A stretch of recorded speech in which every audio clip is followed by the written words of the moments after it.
Bagaimana jika matahari meledak? Bisa dipastikan itu akan sangat buruk bagi kita. Video ini sungguh singkat ya.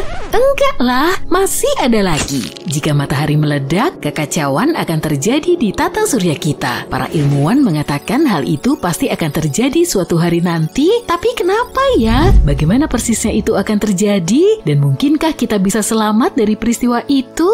Yuk coba kita cari tahu. Pertama, bersiaplah untuk perjalanan menuju inti matahari. Inti matahari penuh dengan atom-atom hidrogen yang sedang asik berdansa. Atom-atom ini sangat bersemangat sampai-sampai saling menabrak dengan sekuat tenaga. Dan ketika bertabrakan, sesuatu yang dahsyat terjadi, yaitu fusi nuklir. Dalam fusi ini, atom-atom hidrogen bergabung membentuk atom helium, sebuah eksperimen kimia dalam skala besar. Selama fusi nuklir ini, sedikit massa atom hidrogen diubah menjadi energi yang sangat besar. Disinilah persamaan Einstein yang terkenal, E sama dengan mc kuadrat berlaku. Energi dilepaskan dalam bentuk cahaya dan panas, memancar keluar untuk menerangi seluruh tata surya. Dan setelah semua proses ini berlangsung, sekelompok partikel berenergi yang disebut foton ikut bergabung. Foton ini seperti paket kecil cahaya, memantul dan melesat ke segala arah. Foton memainkan peran penting dalam membawa energi. Matahari melintasi ruang angkasa, menerangi dunia dan menghangatkan planet kita yang nyaman ini. Tapi untuk menjaga itu tetap berlangsung agar atom-atom tidak lepas dan menimbulkan kekacauan, inti matahari harus diberi tekanan yang sangat besar. Tekanan ini berasal dari bobot lapisan terluar matahari yang menekan bagian inti. Lapisan terluar ini meremas bagian intinya. Tapi lapisan dalam tidak menyerah. Energi yang dihasilkan dari fusi dan foton yang bergejolak berusaha keras untuk keluar dari inti matahari. Tapi inti matahari sangat padat dan tekanannya sangat besar, sehingga energi itu butuh waktu lama untuk bisa keluar. Energi itu memantul-mantul, diserap dan dipancarkan kembali oleh partikel-partikel lain. Akhirnya setelah sekian lama, energi tersebut mencapai permukaan matahari dan melesat ke angkasa. Lalu sampai kepada kita sebagai sinar matahari. Nah, sekarang kamu tahu cara kerja matahari. Lalu apa yang terjadi ketika matahari mencapai akhir umurnya? Jadi begini, matahari memiliki persediaan bahan bakar hidrogen yang terbatas. Sekitar 5 miliar tahun lagi, bahan bakarnya akan habis. Setelah itu, bintang ini akan mengalami perubahan besar. Perhatikan baik-baik ya, karena ada kemungkinan kita semua akan melewatkan hal ini. Pertama, matahari akan mengembang dan menjadi raksasa merah, memuai seperti balon. Ukurannya menjadi semakin besar hingga menelan planet-planet di dekatnya, termasuk bumi yang kita cintai ini. Bayangkan matahari akan memenuhi seluruh ruang angkasa. Jadi, kita bahkan tidak akan bisa melihat akhir dari matahari, kecuali pindah ke tempat yang lebih jauh. Setelah fase raksasa merah, matahari akan sedikit menyusut, lapisan terluarnya akan menghilang ke angkasa, meninggalkan nebula planet yang indah. Nebula ini akan menampakkan intinya yang bercahaya. Inti matahari yang kini dipenuhi helium akan mulai terdengar aneh dan juga mulai melebur elemen-elemen yang lebih berat seperti oksigen dan karbon. Reaksi ini tidak akan terlalu berenergi seperti pesta dengan hanya sedikit dansa dan lebih santai. Pada akhirnya helium pun akan habis dan matahari akan menjadi katai putih kecil seperti bintang tua yang sedang menikmati masa pensiunnya. Para ilmuwan memperkirakan matahari memiliki waktu sekitar 7 hingga 8 miliar tahun lagi sebelum cahayanya meredup. Tapi jangan khawatir, pada saat itu manusia mungkin sudah bepergian ke galaksi-galaksi yang jauh atau bahkan berevolusi menjadi makhluk luar angkasa yang menakjubkan. Jadi matahari kita tidak akan lenyap dengan ledakan seperti kembang api. Matahari tidak cukup besar untuk menjadi supernova atau lubang hitam. Bintang-bintang superstar itu butuh massa yang jauh lebih besar daripada massa matahari untuk melakukan trik-trik kosmik tersebut. Tapi gimana kalau bintang ini meledak secara tiba-tiba? Kejadiannya tidak terduga dan tanpa sebab. Yuk kita simak. Bayangkan ini, matahari meledak dan bumi pun kacau. Peristiwa ini melepaskan energi yang sangat besar, mengirimkan gelombang kejut yang melesat di angkasa dengan kecepatan cahaya. Butuh waktu sekitar 8 menit bagi gelombang kejut ini untuk mencapai bumi. Kenapa? Karena jarak rata-rata matahari ke bumi adalah 150 juta kilometer. Jadi cahaya matahari butuh waktu setidaknya 8 menit 20 detik untuk menempuh jarak itu dan sampai ke bumi.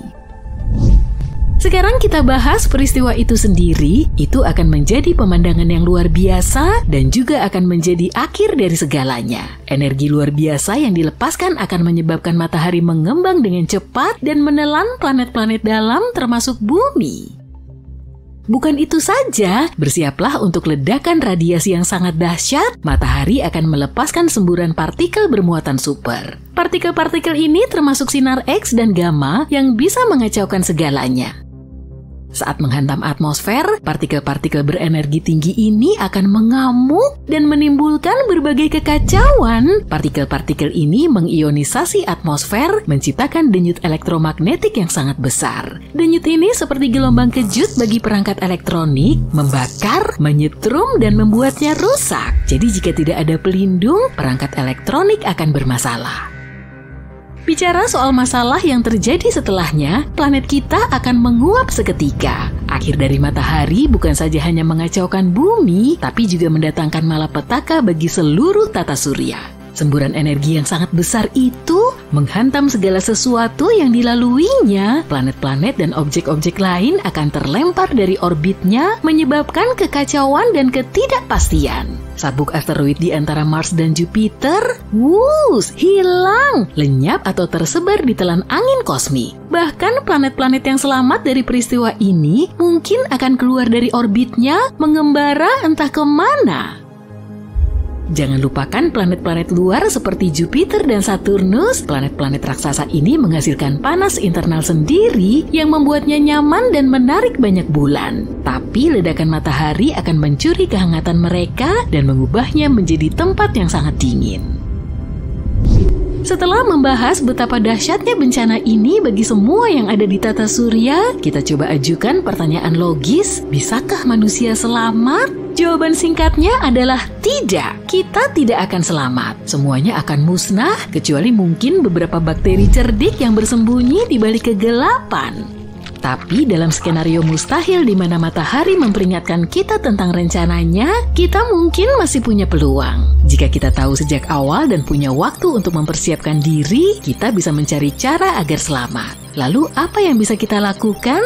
Karena bumi sendiri tidak akan selamat dari amukan matahari, kita harus pindah ke tempat lain. Ingatkah kamu bahwa tidak semua planet akan hancur total? Sayangnya planet-planet yang paling dekat dengan matahari, yaitu Merkurius, Venus, dan bumi akan lenyap. Jadi pilihan termudah adalah pindah ke sistem tata surya lain yang dimiliki planet mirip bumi. Tapi gimana jika bumi berhasil selamat dari bencana ini? Gak usah kita pikirin gimana hal itu bisa terjadi. Kita bahas konsekuensinya saja ya.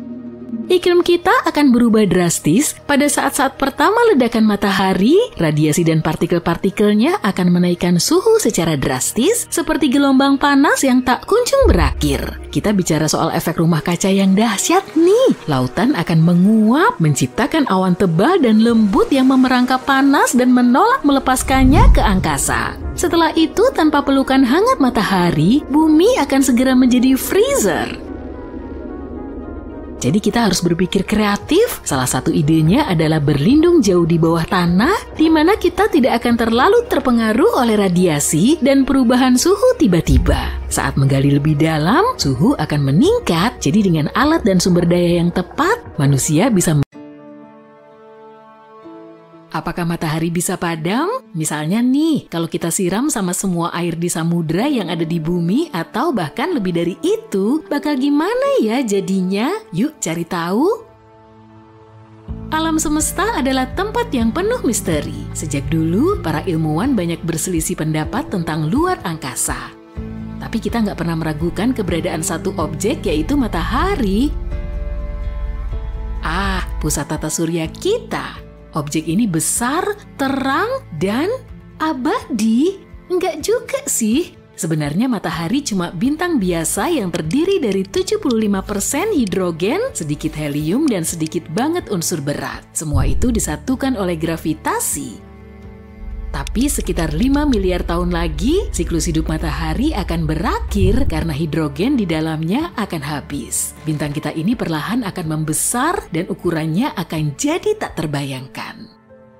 Lalu matahari akan mulai melahap semua planet yang ada di dekatnya. Saat itulah kita menyesal berada di dekat matahari. Setelah melahap semuanya, bintang ini akan menjadi raksasa merah selama 1 miliar tahun lagi. Dan cepat atau lambat, sang surya akan menyusut lalu redup berubah menjadi katai putih. Pada akhirnya tak akan ada yang tersisa dari bintang ini selain nebula, planet terterang, dan berwarna-warni.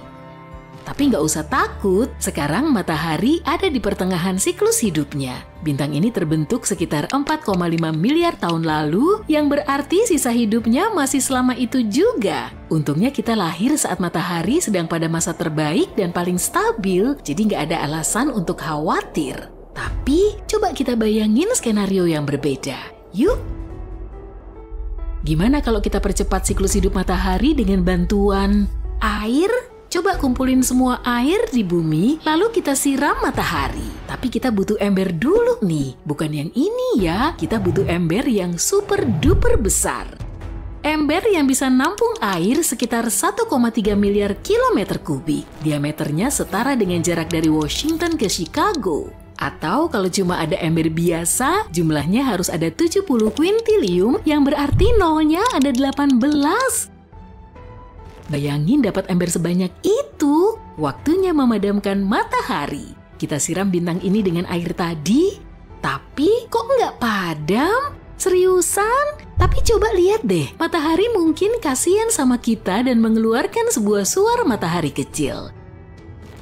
Ternyata seluruh air di bumi cuma setetes untuk matahari. Manusia sering meremehkan ukuran matahari dibandingkan planet kita. Sebenarnya sebanyak 1,3 juta bumi bisa muat di satu matahari.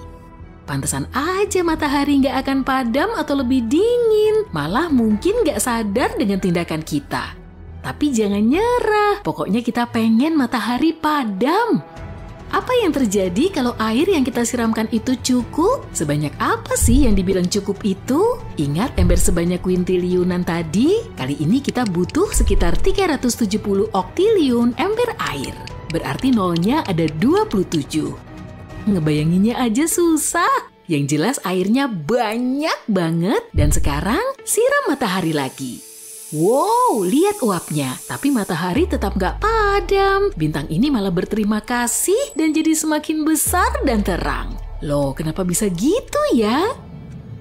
Jadi begini, matahari itu bukan api unggun. Di dalam api unggun dan lilin terjadi proses pembakaran kimiawi. Saat kita menyiram api dengan air, air menyerap panas dari api dan mendinginkannya sampai nggak bisa lagi terjadi reaksi pembakaran.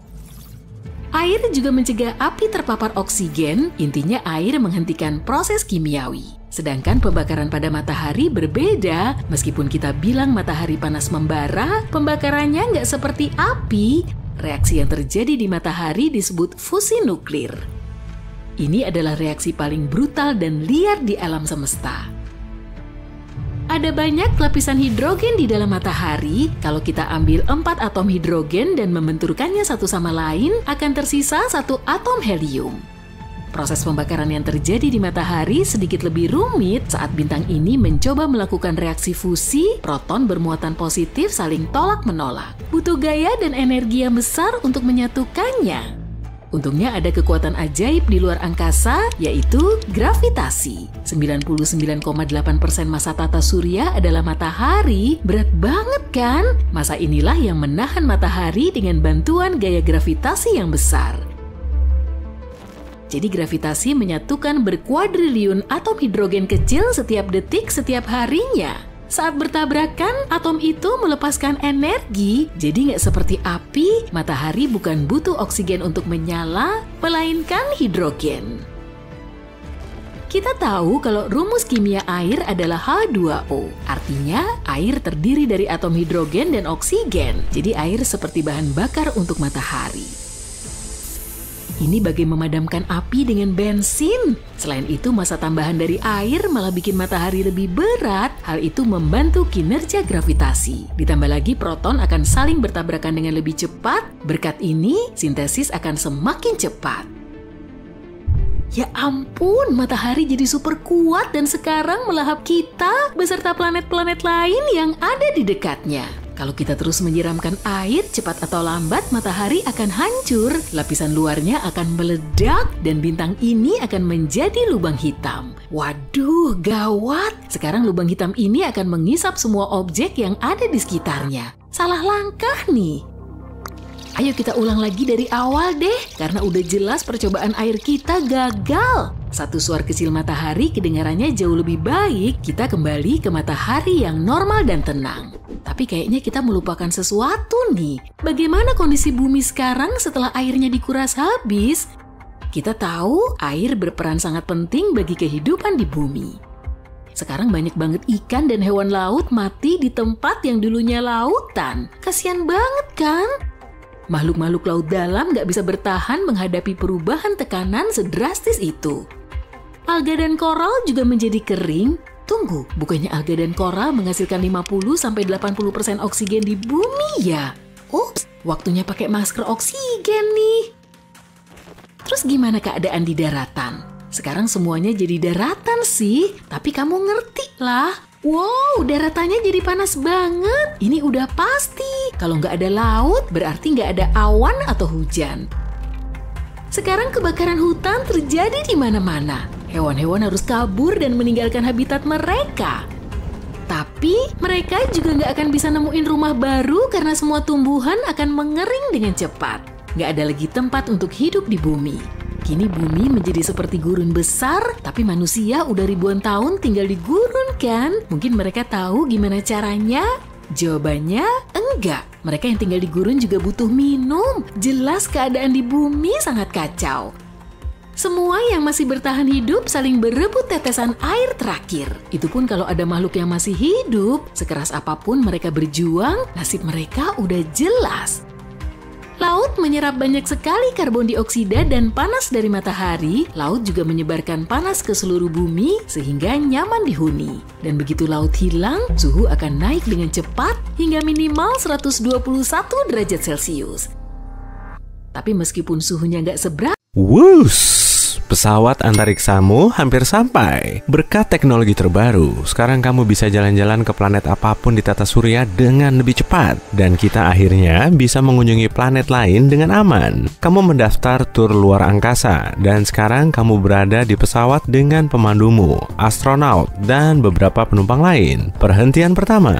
Planet paling kecil di tata surya, Merkurius. Jaraknya hanya sepertiga jarak bumi ke matahari. Pemandangannya pasti luar biasa. Begitu pesawat mendarat di permukaan padat planet berbatu ini, kamu melihat alam semesta yang tak berujung. Bintang, komet yang melintas, dan matahari 3 kali lebih besar dari yang kita lihat dari bumi. Tanpa awan yang menghalangi pemandangan. Tidak ada satelit. Merkurius dan Venus tidak punya satelit. Kamu mencoba bergerak, tapi karena pakaian luar angkasamu dan gravitasi yang berkurang, rasanya kamu seperti ada di atas trampolin dalam film slow motion. Tidak aman datang ke sini pada siang hari. Di Merkurius, siang hari berlangsung selama 59 hari bumi. Meskipun pakaianmu menjagamu tetap aman, suhu di sini bisa cukup ekstrem. Pada siang hari, suhunya bisa mencapai 430 derajat Celcius. Tidak ada atmosfer yang menahan panas. Jadi, suhu pada malam hari bisa turun sampai minus 180 derajat Celcius. Itu sebabnya, Merkurius bukan planet terpanas meskipun jaraknya paling dekat dengan matahari. Venus adalah planet kedua yang terdekat matahari. Tapi, planet ini memiliki atmosfer yang bisa menahan panas. Kamu aman dalam pakaian khususmu, tapi tetap akan sulit melalui perubahan suhu. Jadi, kamu harus bergegas. Merkurius memiliki gravitasi lebih lemah karena bobotnya lebih ringan daripada bumi. Artinya, gravitasi di Merkurius tidak begitu menarik tubuhmu. Jika seseorang berbobot 45 kg di bumi, dia akan berbobot 17 kg di Merkurius. Dan kamu merasa lebih ringan. Cepat, kita tak punya banyak waktu. Kamu mendengar suara pemandu di pakaianmu. Dia berdiri di sampingmu, menunjukkan sesuatu. Lihat ke kiri. Itu alasan kita di sini. Cekungan kaloris. Luar biasa. Merkurius punya atmosfer tipis sehingga tidak ada yang melindunginya dari asteroid yang jatuh di permukaannya. Merkurius memiliki kawah terbanyak di tata surya. Itu sebabnya ini mengingatkanmu pada bulan. Dan sekarang kamu ada di sana, melihat cekungan kaloris, kawah tumbukan terbesar di seluruh tata surya, yang terbentuk hampir 4 miliar tahun lalu oleh sebuah objek setidaknya sepanjang 97 km. Kamu bisa melihat bagian dalamnya yang berbatu, berisi patahan dalam dan punggungan tajam tinggi, dikelilingi oleh pergunungan tertinggi yang bisa kamu temukan di planet ini, menjulang 3 km di atas beberapa rekahan lava. Dulu pergunungan itu aktif. Sisi lain yang tersembunyi dari matahari memiliki endapan es kecil. Itu satu-satunya bentuk air di sini, tapi kamu tidak sempat melihatnya. Merkurius hanya perhentian sementara sebelum kamu melanjutkan perjalanan. Begitu kamu nyaman di kapal, kamu melihat pemandu menghampiri. Kita tak bisa berhenti di Venus. Dia bilang, terkadang kita bisa mendekat ke permukaannya jika tak mendarat dan keluar. Tapi hari ini, anginnya sangat kencang. Kecepatan anginnya bisa mencapai 350 km per jam. Dan itu membuat awan kuning atau putih terang di planet ini dalam gerakan konstan. Aktivitas gunung berapi membentuk permukaan Venus. 90%-nya adalah lava basal yang memadat. Jadi, itu bukan tempat terbaik untuk dikunjungi. Selain itu, atmosfernya juga padat.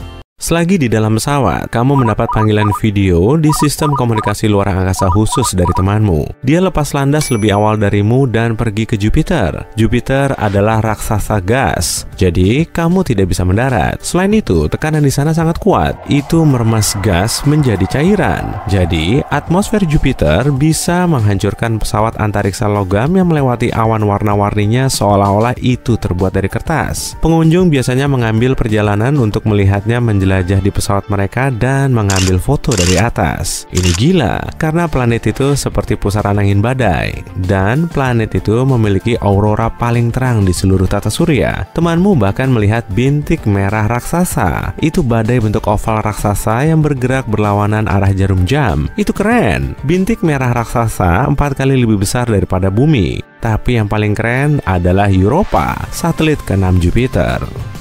Ilmuwan percaya umur Europa masih muda karena permukaannya yang halus dan hampir tak tersentuh. Europa adalah dunia samudra besar dengan semua materi untuk kehidupan yang belum kita temukan. Mereka bahkan menawarkan tur untuk menemukan apa ada sesuatu yang menunggu di bawah lempengan es tebal. Pengunjung harus mengenakan pakaian pelindung tambahan khusus karena Europa mendapat radiasi besar dari Jupiter. Dan ada Io, salah satu satelit Jupiter juga, yang penuh warna dan sangat cantik. Ini tempat dengan lebih banyak aktivitas vulkanis daripada bumi dan memiliki gunung berapi aktif terbanyak di tata surya. Lebih dari 400 gunung berapi, 150 diantaranya bisa meletus kapan saja. Gravitasi Jupiter mendorong aktivitas gunung berapi, itu meremas Io seperti bola karet, dan akibatnya adalah gunung berapi. Kamu berharap kamu bisa ada di sana bersamanya, tapi sekarang kamu akan beralih ke lokasi berikutnya. Hari-hari berlalu, dan suatu ketika kamu melihat bumi dari kejauhan. Kamu merasa sedikit bernostalgia, memikirkan teman-teman dan keluargamu. Tapi setelah beberapa saat, kamu antusias karena kamu melihat tempat berikutnya. Akhirnya, si planet merah. Kamu mendengar suara samar dan redup pesawat antariksa mendarat di permukaan berkarat. Di sekitarmu hanya ada gurun yang besar dan gersang. Anginnya kencang, mengangkat debu. Seperti itulah gumuk pasir asing besar terbuat. Dan konon, badai akan datang sekarang-sekarang ini. Miliaran tahun lalu, Mars memiliki air cair di permukaannya, danau dan sungai, mungkin bahkan kehidupan di sekitar atau di dalamnya. Poros rotasinya agak miring, jadi Mars punya musim yang mirip dengan bumi. Saat satu belahan miring lebih dekat ke matahari, musim semi dan musim panas terjadi. Belahan lain yang jauh dari matahari mengalami musim gugur dan musim dingin. Atmosfer di Mars jauh lebih tipis dari atmosfer bumi. Jadi, planet ini tidak bisa memerangkap banyak panas di dekat permukaannya. Tekanan udara di Mars sekitar 50 kali lebih rendah daripada di puncak Gunung Everest. Kamu tiba di Hotel Antariksa. Mars adalah satu-satunya planet yang punya hotel itu saat ini. Di planet lain, kamu tidur di pesawat karena mereka tak bisa menawarkan kondisi yang cukup aman untuk manusia tinggal lama di sana. Staf di hotel ini bagus. Mereka terbiasa dengan turis karena Mars adalah lokasi yang paling banyak dikunjungi di tata surya. Makanan di sana enak dan kamu tidak sabar memakannya dan tidur. Keesokan harinya, kamu bangun subuh untuk bersiap-siap melakukan ski dengan kelompokmu. Durasi siang hari di Mars kira-kira sama seperti di bumi. Semalam salju turun, tapi karena atmosfer kering dan bertekanan rendah, salju tidak pernah bertahan terlalu lama. Jadi, kamu harus mengambil kesempatan. Mars memiliki pergunungan dan lembah yang keren, dan tudung es kutub itu sangat keren. Oh, dan lihat gunung berapinya. Keesokan harinya, pesawat kecil yang dirancang khusus untuk mengantarmu menjelajahi planet ini menjemputmu untuk perjalanan sehari ke Olympus Mons, gunung berapi terbesar di tata surya kita. Tingginya 20 km di atas permukaan, 3 kali lebih tinggi daripada Everest. Kamu mendarat di pinggiran luar gunung berapi ini. Puncaknya sangat tinggi sampai seperti menembus cakrawala.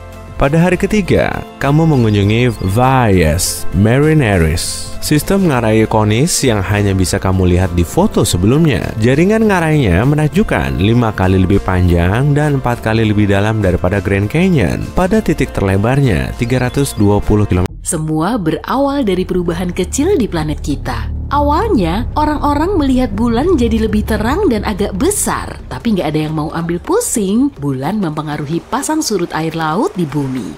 Air mulai membanjiri pantai, tapi bukan itu tragedinya.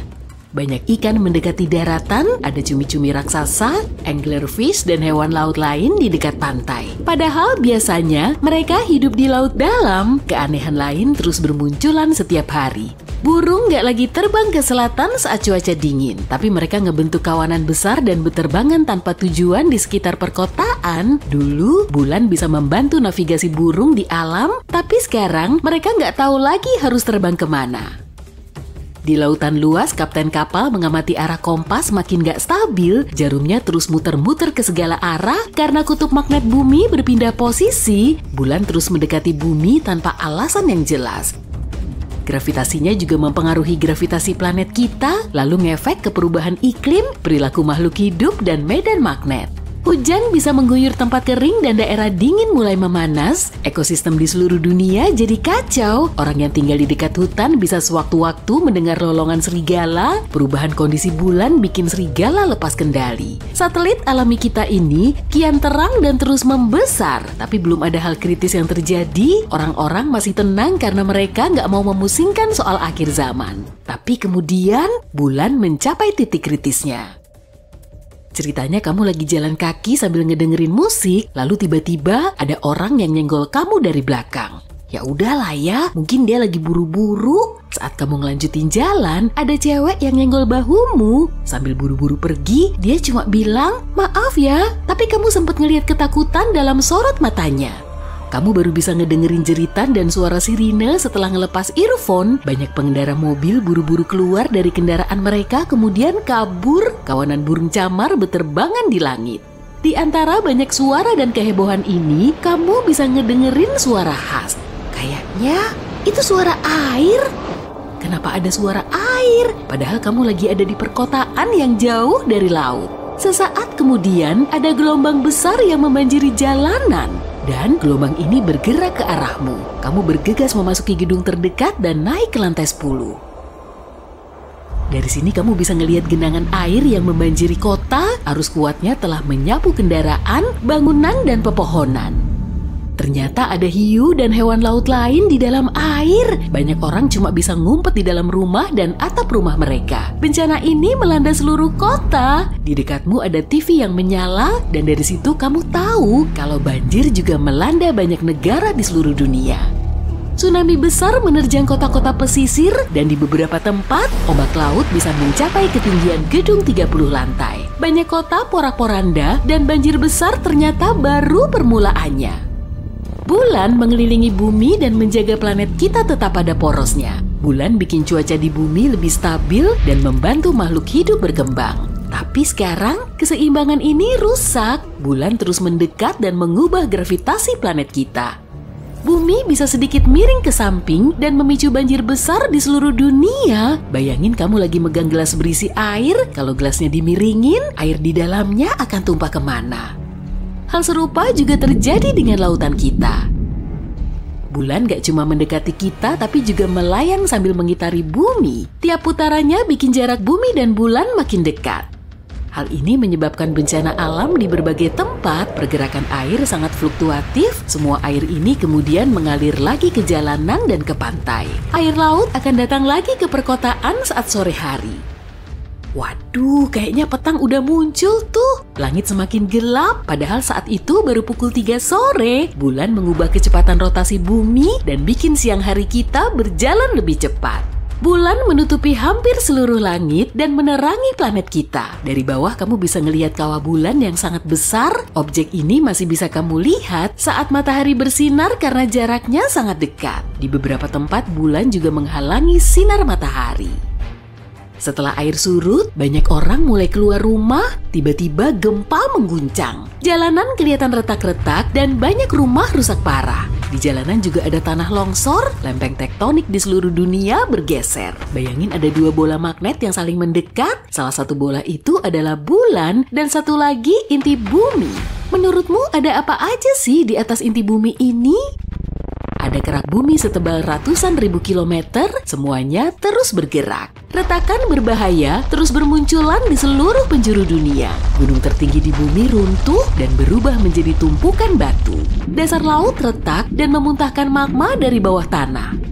Gunung berapi kembali aktif dan mulai ngeluarin magma. Awan abu vulkanik memenuhi seisi langit, bikin bulan dan matahari nggak kelihatan jelas. Tapi hal yang paling menakutkan masih belum terjadi. Nantinya akan ada tabrakan dahsyat. Bulan melayang-layang sambil mengelilingi bumi seperti bola di kaca bundar dengan lubang di tengahnya. Gaya ini menggerakkan awan ke seluruh bumi. Sesaat setelah ada badai petir, salju mulai turun, lalu malam pun tiba dan guyuran hujan membasahi bumi. Tetesan airnya mengandung lumpur dan abu vulkanik. Manusia menjadi sulit bernapas tanpa bantuan masker gas. Tekanan udara terus berubah, sejumlah orang mengalami migrain parah dan sebagian lainnya mengalami nyeri sendi. Tapi mereka nggak terlalu memusingkan soal kesehatan. Manusia perlu nyari cara agar bisa lolos dari tabrakan. Tatanan gravitasi baru akan terbentuk saat bulan menabrak bumi. Daratan akan berubah bentuk, ada yang menyatu menjadi daratan raksasa, dan ada juga yang terbagi menjadi daratan kecil. Energi yang dihasilkan dari tabrakan ini bisa ngebakar semua oksigen di atmosfer dan bikin bumi kita nggak layak huni. Berlindung di bawah tanah juga nggak bisa, karena gempa bumi berasal dari dalam sana kan? Lalu, manusia mulai memanfaatkan waktu berharga mereka bersama keluarga dan orang terkasih. Bulan terus mendekat, posisinya saat ini cuma sejauh stasiun luar angkasa internasional. Seluruh langit tertutup oleh bulan, banyak kota tersapu oleh ombak. Tsunami yang tingginya berkilo-kilometer memusnahkan daratan dan jutaan ton magma menggempur lautan. Miliaran liter air menguap begitu aja, uap air naik ke udara, bercampur dengan abu dan mendera bumi dalam bentuk awan kumulus raksasa.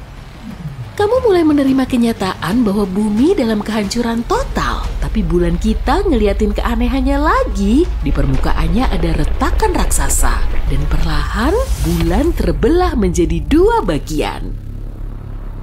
Kedua bagian ini hancur jadi bongkahan besar. Bumi kita nggak punya satelit alami lagi. Di angkasa cuma ada bongkahan antariksa. Tapi kenapa hal ini bisa terjadi? Ada celah di sekitar planet kita yang disebut dengan Ross. Di sini gravitasi bumi lebih kuat dari gravitasi bulan. Artinya, gaya yang membuat bulan utuh lebih lemah daripada gaya destruktifnya. Orang-orang bersuara gembira.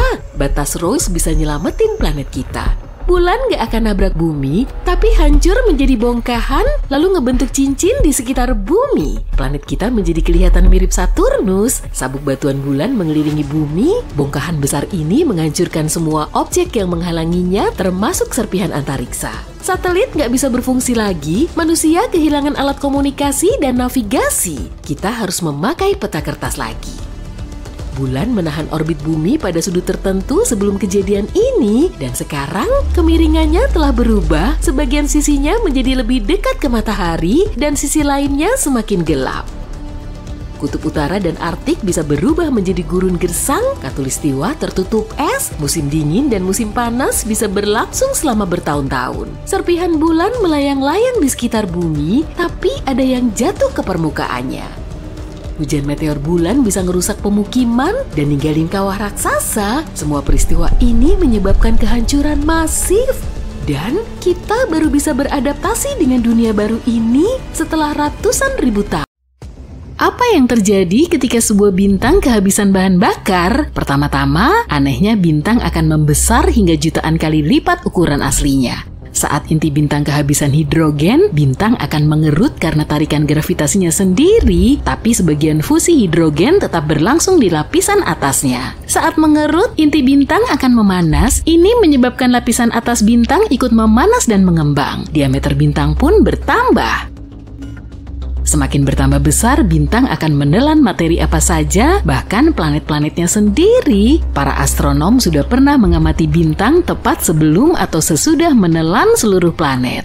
Tapi sampai baru-baru ini, mereka belum pernah melihat proses itu sendiri.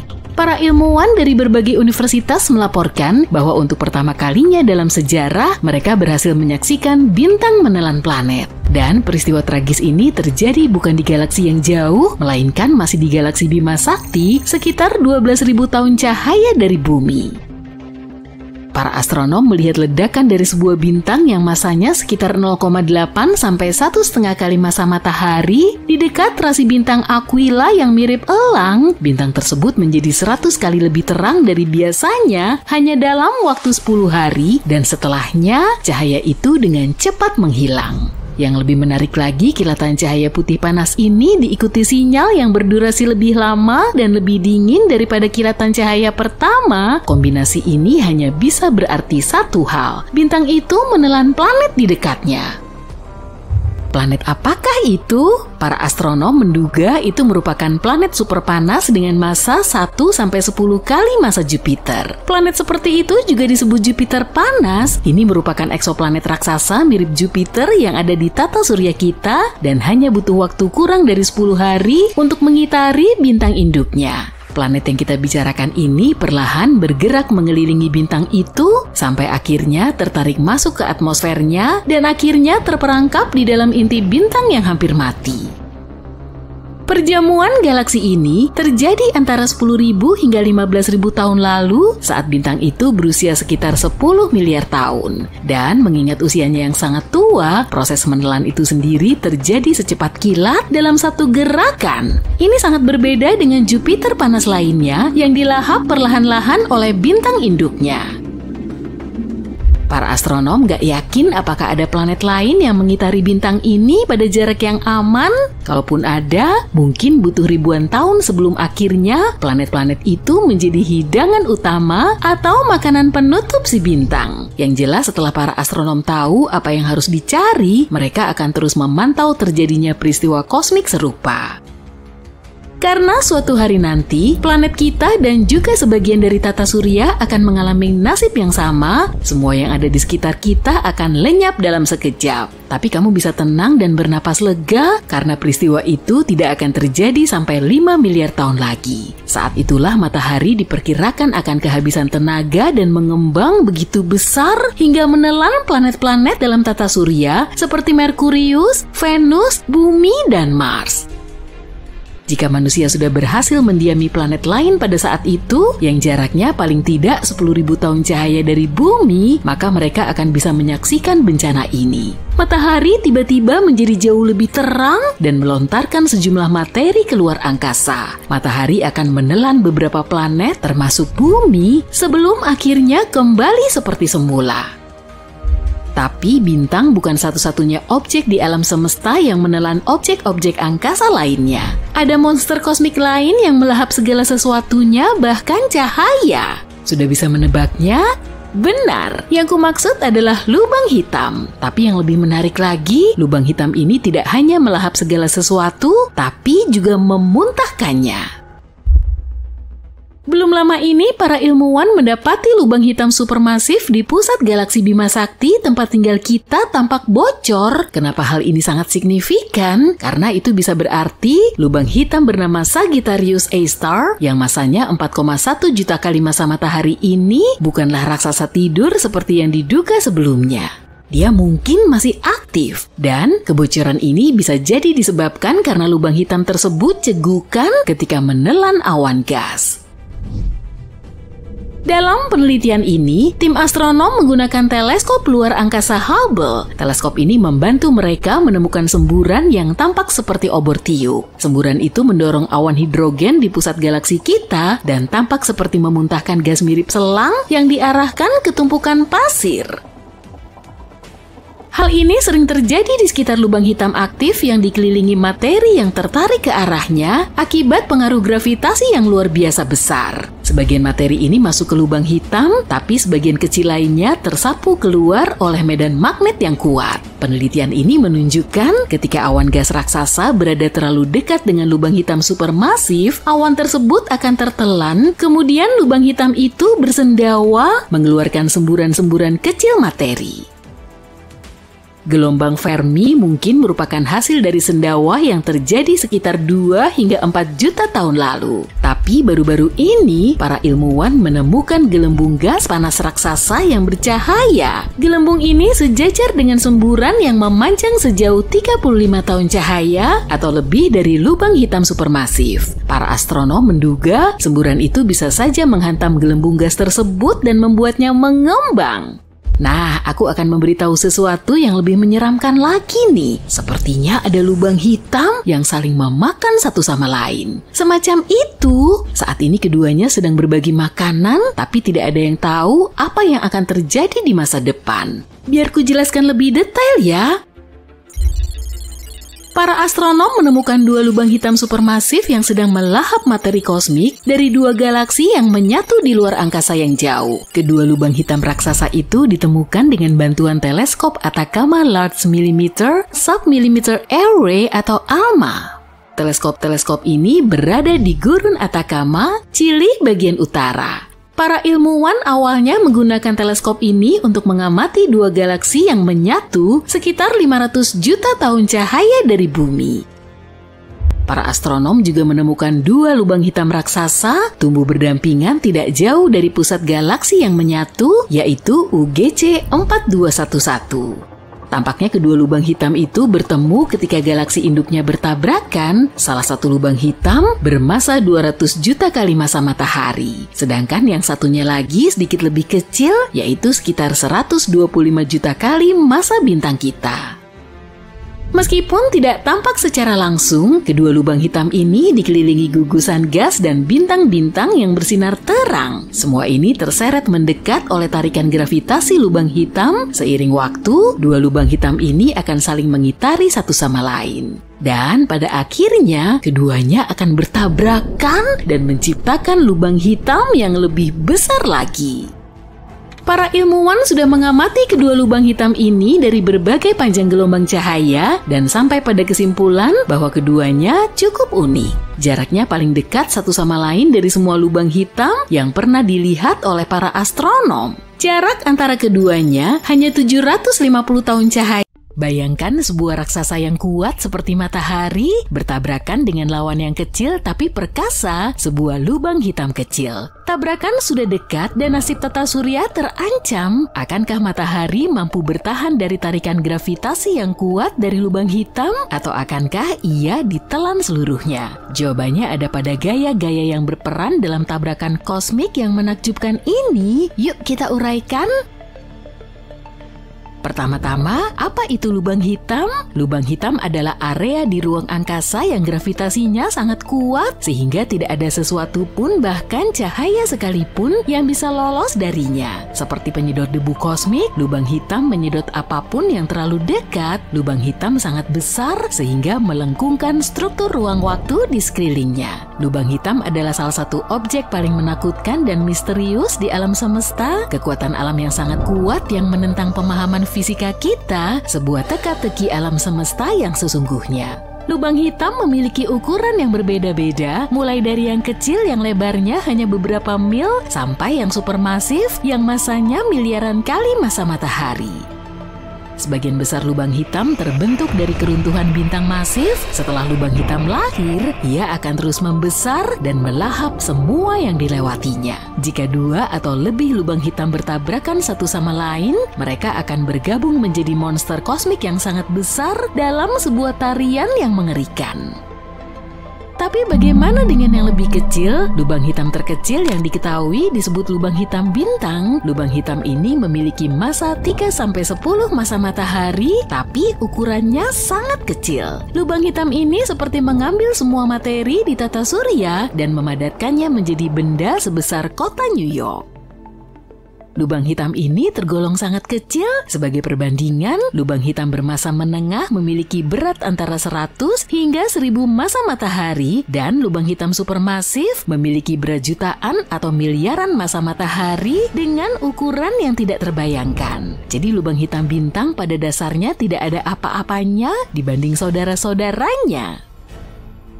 Bayangkan sebuah bintang masif lebih besar dari matahari dan memiliki inti yang terbuat dari bahan bakar nuklir, menyala terang dan panas. Tapi ketika bintang kehabisan bahan bakar, gravitasi mengambil alih dan mulai meremas bintang. Semakin diremas, bintang semakin panas hingga inti bintang mencapai temperatur miliaran derajat. Akhirnya inti bintang akan runtuh karena gravitasinya sendiri. Hal ini menciptakan ledakan besar yang disebut supernova. Keruntuhan ini menciptakan singularitas yang berarti titik dengan kepadatan dan gravitasi yang tak terbatas. Titik ini dikelilingi oleh cakrawala peristiwa, garis tak terlihat yang tidak dapat dilewati oleh apapun termasuk cahaya. Begitu saja, voila, sebuah lubang hitam bintang lahir. Cukup menakjubkan kan? Lubang hitam bintang adalah jenis lubang hitam yang paling umum kita kenal. Mereka bisa ditemukan di seluruh penjuru galaksi kita. Bagaimana kemungkinan monster kecil seperti itu akan mendatangi matahari kita? Dan jika demikian, apa yang akan terjadi pada kita? Sebenarnya kemungkinan matahari bertabrakan dengan lubang hitam sangatlah kecil, hampir tidak mungkin hal itu terjadi. Meskipun lubang hitam bintang merupakan jenis lubang hitam yang paling umum di alam semesta kita, lubang hitam tidaklah umum. Kesempatan matahari dan lubang hitam berpapasan sangatlah langka, sehingga pada dasarnya ini seperti memenangkan lotre antar galaksi. Hanya saja kemenangan ini tidak akan menyenangkan. Untuk tahun 2023, lubang hitam terdekat yang diketahui dari tata